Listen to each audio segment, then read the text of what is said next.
Ir divas iespaidīgas mācību grāmatas, kuras Dievs ir devis tev. Viena grāmata ir Bībele, bet otra – dabas grāmata. Kad mēs redzam kādus tārpus, kukaiņus vai utis, mēs dažkārt riebumā tos aizsviežam pa gaisu vai nospiežam ar pirkstu vai ar apaviem. Taču Jēzus atklājas pat tārpos un kukaiņos. Šī temata nosaukums ir Dievs noslēpa evaņģēliju tārpā. Bērni ieiet veikalā un grib saldumus. Želeja konfektes, čupa-čups, zefīrus, jogurtus, konfektes, dzērienus, jo visi šie produkti mēdz būt sarkanā krāsā, spilgti un garšīgi. Vai zini, kāpēc šie saldumi ir sarkani? Tiem ir pievienota E120 krāsviela. To mēdz saukt dažādos nosaukumos – košenils, karmīns, košpārs, karmīnskābe. Kā iegūst E120 krāsvielu? No kukaiņiem, kuru latīniskais nosaukums ir Dactylopius coccus. Latviski tos sauc par bruņutīm. Modernajā pārtikas rūpniecībā zem koda E120 ir tikai Dienvidamerikas kaktusu košenila bruņutis. Šīm bruņutīm radniecīgi ir Coccus ilicis, tas arī ir latīniskais nosaukums. Kas ir Coccus ilicis?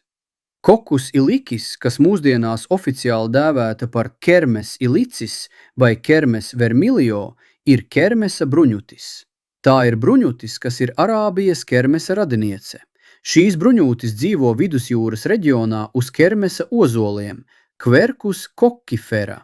No tām iegūst košu purpura jeb sarkanu krāsu, kermesu jeb kermes skābi. Šo ozolu latviski sauc arī par ogzīļu ozolu. Tātad uz šī ozola dzīvo bruņutis, Coccus ilicis. Šīs bruņutis ir pieminētas Bībelē, Tanahā. Viena no vietām ir atrodama Soģu grāmatā, 10. nodaļā. Lasīsim 1. un 2. pantu. Un pēc Abimeleha, lai glābtu Izrēlu, cēlās Tola, Dodas dēla Pūvas dēls, vīrs no Isašara cilts, un viņš dzīvoja Šamīrā, Efraima kalnos. Tola tiesāja Izrēlu 23 gadus un nomira, un tika apglabāts Šamīrā. Tekstā ir ziņots, ka Tola bija no Isašara cilts, bet dzīvoja Efraima kalnos, Šamīras pilsētā, kas tulkojumā nozīmē paraugs, sarks vai ērkšķis. Te jāizdara īsa atkāpe. Ņemsim vērā, ka Jēzus vienmēr atgādināja, ka Tanahā viss ir rakstīts par viņu. Tātad Torā, praviešos un dziesmās ir rakstīts par Jēzu. Tola dzīvoja Šamīras pilsētā. Kristocentriskā saite šim faktam ir. Kristus ir mūsu sargs, kurš nesa ērkšķu kroni. Viņš, būdams no Jūdas cilts, nāca no debesu mājokļa, lai dzīvotu un kalpotu starp citām ciltīm, starp mums, starp cilvēkiem, lai kļūtu par mūsu patvērumu un sargu. Šajos divos īsajos pantos, kur cilvēka acs redz tikai vēsturisku piezīmi, svētie raksti dziļākajā slānī liecina par Jēzu, par viņa identitāti, jo viņš ir debesu tēva mīļotais dēls.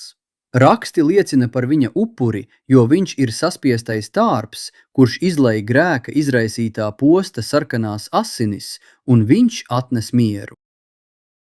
Pūva bija Tola tēva vārds. Vārds pūva nozīmē mirdzums vai gaismas parādīšanās.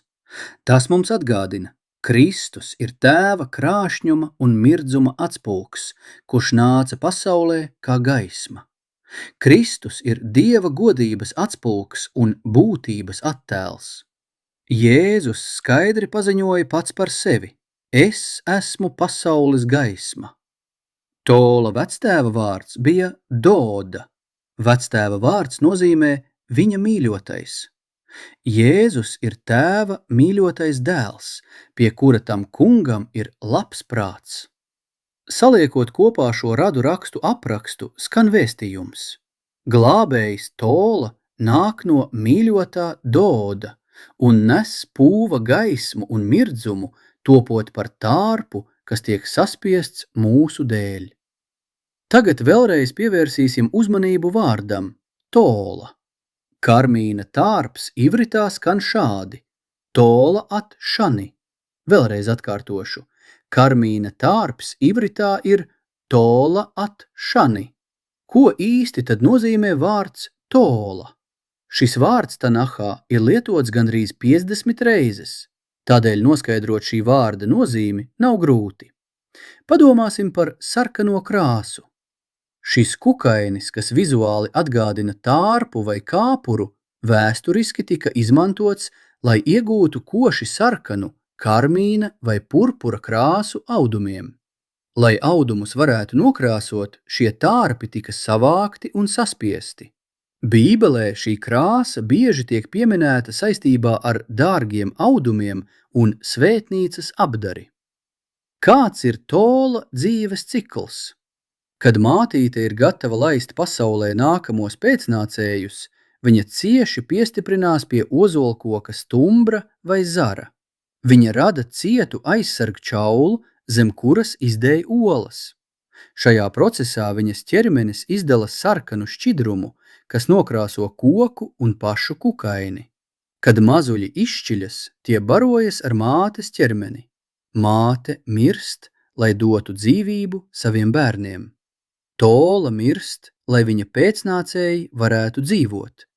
Tola pēc savas nāves sagādā baltu vilnu. Pēc tam, kad māte ir mirusi un pagājušas dažas dienas, viņas ķermenis zaudē sarkano krāsu un pārvēršas par mīkstu baltu substanci, kas vizuāli atgādina vilnu vai sniegu. Šajā dabas procesā mēs varam saskatīt tiešu Jēzus Kristus upura un evaņģēlija labās vēsts simbolu – piedzimšana caur nāvi. Tāpat kā tārpa māte labprātīgi pielīp pie koka un mirst, lai dotu dzīvību saviem bērniem, tāpat arī Jēzus tika piesists pie krusta koka, lai ar savu nāvi dāvātu cilvēcei zaudēto mūžīgo dzīvību. Sarkanās asinis. Sarkanā krāsa, kas izdalās procesā, simbolizē Kristus asinis, kas izlietas grēku piedošanai. Attīrīšana un baltais sniegs. Baltā substance, kurā tārps pārvēršas pēc nāves, simbolizē grēku nomazgāšanu. Jesajas grāmatā ir teikts: kaut jūsu grēki arī būtu sarkani kā asinis, tomēr tie kļūs balti kā sniegs. Kaut tie arī būtu kā purpurs, tomēr tie kļūs kā vilna. Šīs metaforas un šo simbolu pamatā ir pravietojums, kuru var atrast Psalmu grāmatas 22. nodaļā. Visa šī nodaļa ir skaidrs vēstījums par Kristus ciešanām pie krusta Golgātā.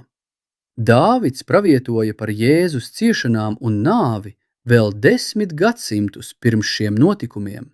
Tomēr tā nav Dāvida balss, kas skan psalmā, tā ir debesu Dāvida, paša Kristus balss, kas sauc: mans Dievs, kāpēc tu mani esi atstājis? Mēs taču atpazīstam Jēzus saucienu pie krusta, vai ne?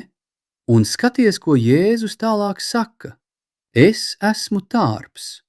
Oriģināla valodā rakstīts: es esmu tola. Es esmu tārps un ne cilvēks. Cilvēku apsmiets un ļaužu nievāts. Dievs dabas procesos un konkrēta kukaiņa un tārpa dzīves ciklā ir noslēpis stāstu par Jēzus upuri, par viņa nāvi un augšāncelšanos. Jēzus saka: es, tola, gribu jūs apsekt un izglābt. Vai esi Kristus patvērumā? Izvēlies dzīvot. Paliec Jēzus patvērumā. Tola, jeb Jēzus, sacīja: tavs prāts, lai notiek Tēvs un ne mans. Un viņš tika grēka nospiests, un asinis izšļācās no viņa caurdurtajiem sāniem. Viņš mūs izglāba. Jēzus tevi izglāba. Jēzus mani izglāba. Jēzus izvēlējās kļūt par tārpu. Viņš ir tola.